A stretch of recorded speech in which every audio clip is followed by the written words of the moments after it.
Okay, so in the previous video, we end up with a physical mean to separate the mixture component.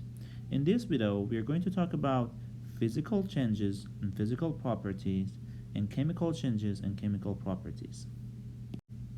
Okay, what is a physical change?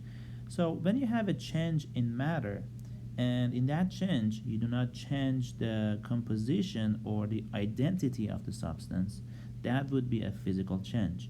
So for example, think about melting ice. When you have ice, take it out, put it outside, it just melts. So in this change, we just have the change of the phase of the matter. It changes from solid to liquid, but still, it's the same thing, it's water. Do we change the composition? No, it's H2O. Even if you have a ice, solid, or you have a liquid, the composition and the identity is still the same. So that change is considered a physical change.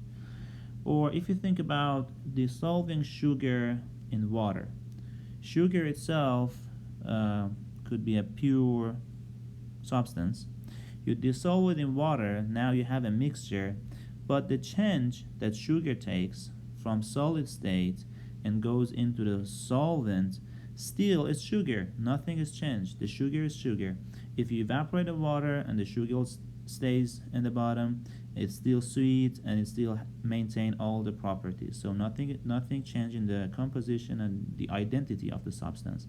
So those are example of a physical change. So if a change is not physical, it's chemical. A chemical change is a change that alters the composition or identity of the substance. So for example, if you think about hydrogen gas and oxygen gas in a flame, when you burn them, it makes water. Now we know that water property is different than oxygen and hydrogen. It's different. You can drink it. So when there is a change in the property, that change is a chemical change. Other examples for chemical changes could be, for example, burning. If something burns, for example, think about a paper. When you burn it and it turns into ash, you see the property of the thing has changed, so that's a chemical change.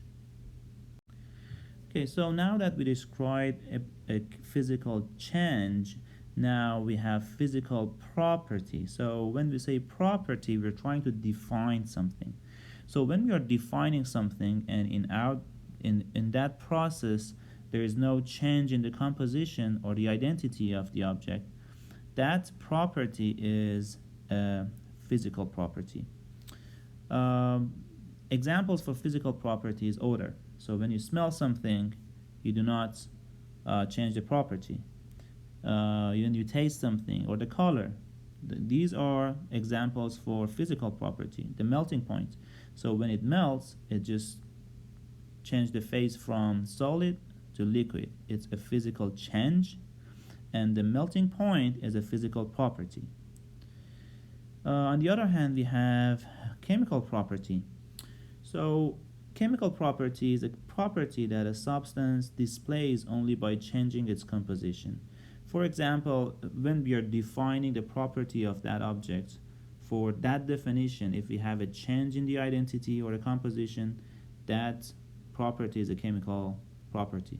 We talked about the paper and the fire. So we say some objects are flammable. So it means they catch up on fire easily. So because the change is a chemical change, flammability is a chemical property. The same as acidity, toxicity, corrosion. These are something that you have a change in the chemical composition. So that's a chemical property. Chemical and physical properties could be extensive or intensive. What does it mean to have extensive and intensive properties? So if you're talking about a property, and that properties depends on the amount of the substance. Like what? Like the mass. We are looking at a glass of water and we say it's 500 grams, for example. If you add some more water to it, now the property is changed. Now we have more water, so it's like, let's say, 700 milligram. So it depends on the amount of the substance. The same with volume. So if you add more water, you have more volume. So these properties are called extensive properties. On the other hand, if you're talking about properties that are the same regardless of the sample size, those are called intensive properties, like density, that we're going to talk more about it later. Like color, it doesn't matter how much of the substance you have, the color is still the same. Like if you think about a glass of milk, for example, the color is white. If you add more milk to it, the color is still white, it doesn't change. So that's intensive property. So in general, when you think about properties, in case of extensive and intensive, if you think about it, okay, I have this property. What if I have a little bit more? Does that change? If that changes, that would be an extensive properties. If it doesn't change the property, that's an intensive property.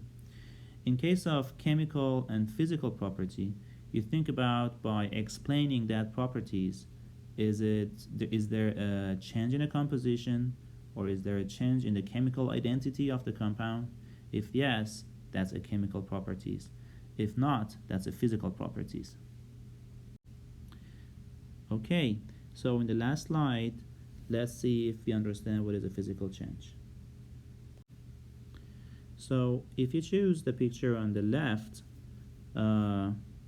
that would be the right answer. You can see in the molecular scale, just next to it, you see that the change is just a more distance between the molecules. So the water turns into gas, like steam, in the gas phase. So that is a physical change. But in the option 2, you see that oxygen reacted with the iron and it changes the chemical identity of that. So that's a chemical change.